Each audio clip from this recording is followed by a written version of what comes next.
What's going on, everybody? John Eric Poli here with My MMA News, and today's guest will be fighting Justin Tafa at UFC 284. That fight date is February 11th. Pleased today to once again be joined by Parker Porter. Parker, thanks for being here, man. Appreciate the time. Thanks for having me, man. Time is very limited, but I'm glad I could make it happen for you. Yeah, and I know you've been doing media just about all day today, so I really appreciate the time. I know you had a busy week doing it, but fight night obviously is fastly approaching, part of the job, and also part of this job is going to be a little bit of traveling, right? Going down under. The fights are in Australia, so first off, if I'm not mistaken, right? First international fight, so just what are your thoughts on that? And then going to Australia too, what a beautiful country to be going to. I'm actually very excited about it. I'm most excited about having a crowd for the first time. All of my fights have been at the Apex Center so far. First couple were still like peak COVID rules and stipulations, so we didn't have the ability to have a crowd. And then even when they started having a crowd at the Apex Center, it's pretty small capacity there. So I'm really excited to have that kind of energy again when I walk out to the arena. And I'm sure there's going to be a lot of energy too, because I know the Australia fans really pack the house over there and they really bring it. So that will be cool. The other thing too, which I'm sure you're probably excited about. So we could both relate here. You obviously a lot more than I can here. We're from the Northeast. This time of the year, we're starting to get to like that dead of winter part. We've actually been blessed in Pennsylvania so far. It has not been bad. We had like one really truly cold week so far this whole summer. It's actually really nice at the time we're recording this interview. I know where you're at. It could be pretty brutal up there. So how much are you looking forward to like being out in the sun and it being summer and everything when you go out there? So excited for that. The one thing hate more than anything about living in New England is the winters, because it's just so dark and cold and dreary and crappy. So I'm really excited to be getting somewhere warm. Being right on the coast, I'm hoping to maybe I can get some time to head to the beach as well. And just kind of change things up. We've been really fortunate that the winter hasn't been too bad, but the weather's still kind of crappy up there. Dark and rainy, cold, just not great. I say, and the worst part is too, it's only going to get worse from here on out, because like whenever you think like, oh yeah, this hasn't been that bad, maybe we'll have a pretty mild winter. No, winter still makes its appearances there. We don't get out of it ever. That's for sure. Mother Nature's like, hey, gotcha. Exactly. And then you kind of get like that false hope. Like once it gets to that March, April area, you think you're out of it. It still comes back at least one more time, back from the dead there. Yeah. You get like one week of like warm, nice weather, and then all of a sudden it drops back, back below freezing and snowing. And I'm like, yeah, never wants to go away there, that's for sure. The other thing, this is something that you were telling me off air, but I'll I guess make it known to the fans too. A lot of fighters for these international fights, especially in a time like this where it'd be cold, and a lot of fighters like to make a family vacation out of this. Not the case, right? This is a straight up business trip for you. I know you're probably like to see different things while you're out there, but family's not coming out. You're going to go take care of business with the fight. No, it just pretty much wasn't right in back. The cards to be able to get the family to come out with us this time. My wife's a teacher here in Connecticut, so it's hard to take time off unless it jibes with school vacations and stuff. And then, as you can see, I got the gym behind me. This is my gym that we started up a year ago. Really trying to build that, and can't spend too much time away from it. So got to get right back to work as soon as the fight's over. Yeah, and speaking of the gym, let's start getting to that stuff now. Obviously, training camp going on right now as we're recording this. Just how was training camp, or how is training camp going? Obviously, still a few weeks left of it. Camp is going really good. I'm feeling really sharp. Finally getting some good sleep. It's sleeping issues I was trying to figure out and got them nailed away, on top of having a 2-year-old who likes to wake up with the ass crack of dawn every day. Camp's going really good. We're really, really excited for this. And I think the last time that we spoke and did an interview, we touched a lot on weight training. You're really big into lifting weights, and you kind of talked about how you like to incorporate it in, and kind of the old school of not lifting at all when you're a fighter. We kind of got into those types of viewpoints. But I do want to ask just another weightlifting question as it pertains to the camp. How, like, I remember when I was competing in track and field, it was always like, try to build up so you peak right at the end of the year, so at your strongest moment, and you kind of get that maybe 1 week of recovery where you don't focus on the weights, but you still have that strength, but you kind of go out and explode right at the end of the year when a conference championship or something like that would be coming up. Absolutely. Same thing with the fight. Like, how do you approach it where you kind of build up where you're at your peak right when you're kind of getting ready to go out to fight night? So it gradually ramps up. We go through a phasic system of build up, kind of ease off, build up, ease off, and we time that to link up with fight week. So that very last kind of deloading phase is the week of the fight. I've been working. I don't know if you can hear any of the weights banging around. My business partner and strength and conditioning coach over here, Brandon Sierra, is got a couple of kids in here lifting weights. So we got it all right in one stop shop situation going on with Elevation Academy being in the same room. So he's a lot smarter with that stuff than I am. So he takes care of all the science and shit, and I just come in and go, all right, what am I doing? Okay, thanks. I pick it up and put it down. And he tells me how to do it and make sure that I'm doing it right, recovering and everything. He's definitely got it down to a science. I say I do hear the weights clanking there in the background. That's a good thing, though. It gets definitely the feel of the gym that we see behind you. And speaking of the gym, I know you mentioned it several times, like being the owner of the gym and everything. It's something that we did talk about in the past. But how's that all been going for you? It seems like you're really happy. It seems like things are really going well with that. Oh, I'm so pumped. Where like the community that we're building here with the people that are training between. Brandon works with kids of all ages from as young as 5, 6 years old all the way up to high school, college, and I think his oldest clients in their 60s or 70s. So it's really been awesome to kind of like get everybody together with that kind of common goal of getting stronger, getting healthier, and then the same thing over here with the martial arts side of things. I got a couple of guys that are looking really good. Couple of prospects that I'm working on helping to get ready for competing. Just had one guy compete, not this past weekend, but 2 weeks ago at Mohegan Sun for reality fighting. It's the second fight. He won that by TKO in the second round. So we're super proud of him, super excited. And yeah, it's just I want to keep the ball rolling with that. Once my competition days are over, I'm going to continue to help kind of guide these guys in the next generation on doing the same thing, but a little bit better without quite so many questions to figure out on their own.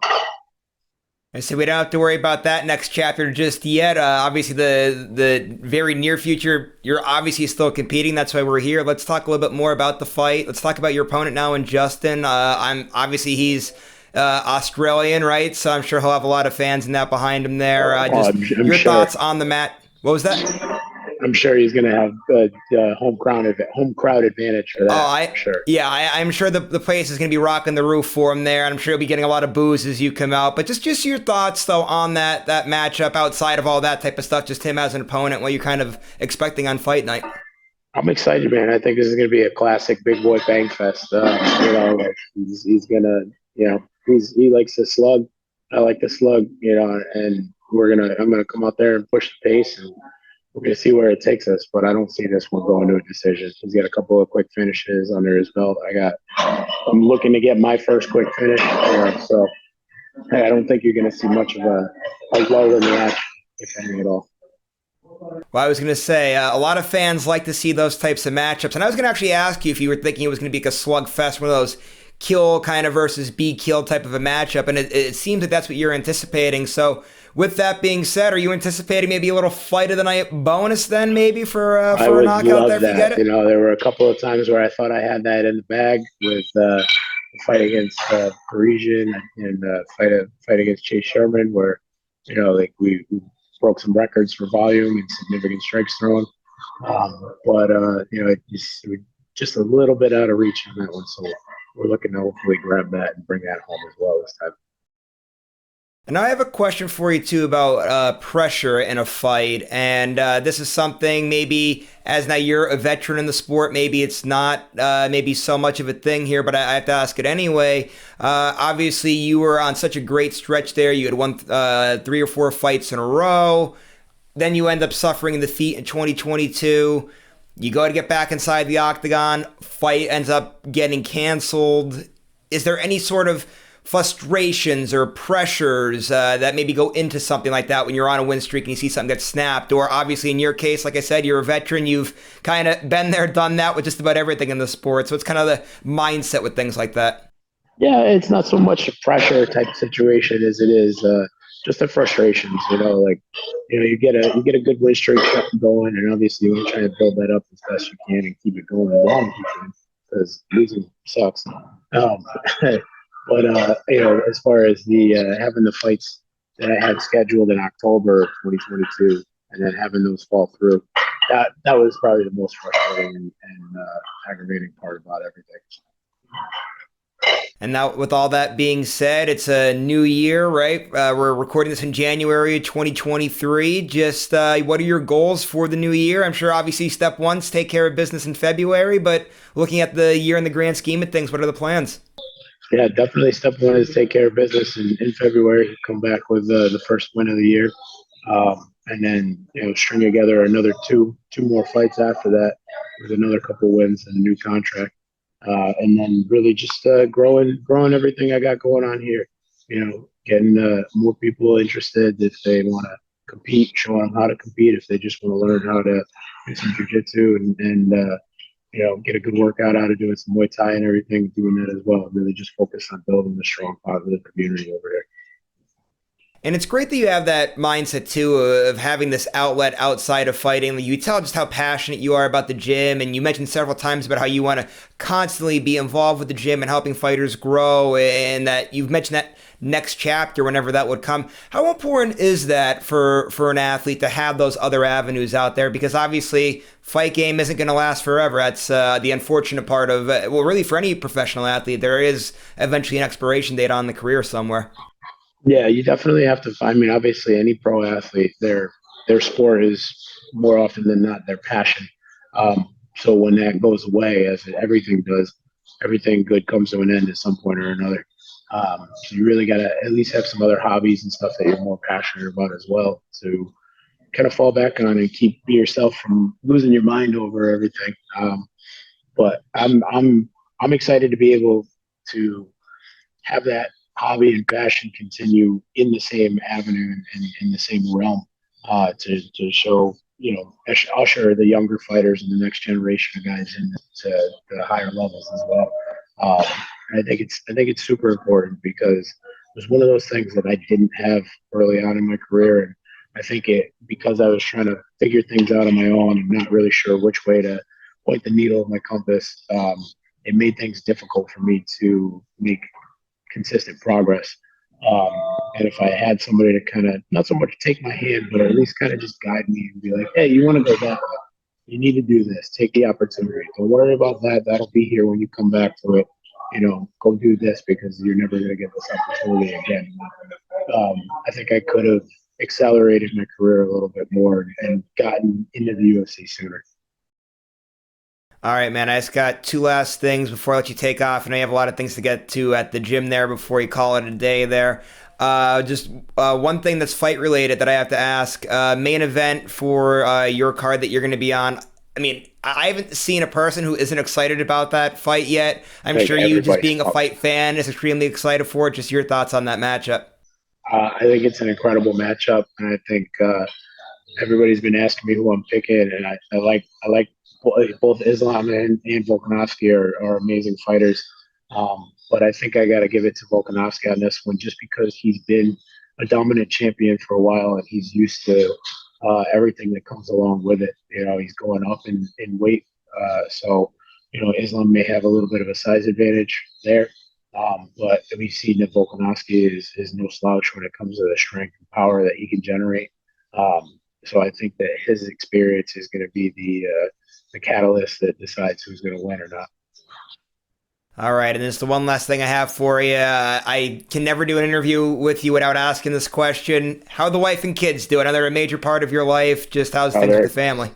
they're awesome. The twins are doing great. They're going to be 10 in June, and they're just they're crazy. They're awesome. Totally high energy, but like such great kids, and I'm so happy to have them. Like they're obviously a huge part of my life. And then the baby Charlie, he'll be 3 in July, and he's an absolute freaking tank. And the only thing that drives me crazy more than anything else about him is how early he likes to wake up, because I'm not a morning person. And then of course my wife is my rock. She's able to, because of her and everything she does behind the scenes, helping to take care of the kids the way that she does, and help crack the whip on me when I'm slacking off. Um, like I can't be, I couldn't be more grateful for her. Awesome, man. A lot of good stuff. Appreciate the time as always. Last thing before you head out, social media, management, sponsors, anything like that you got to plug, take it away. Yeah, brother, we got Top Game Management. They've always been doing a good job with me, helping me, keep everything in order and giving me great opportunities.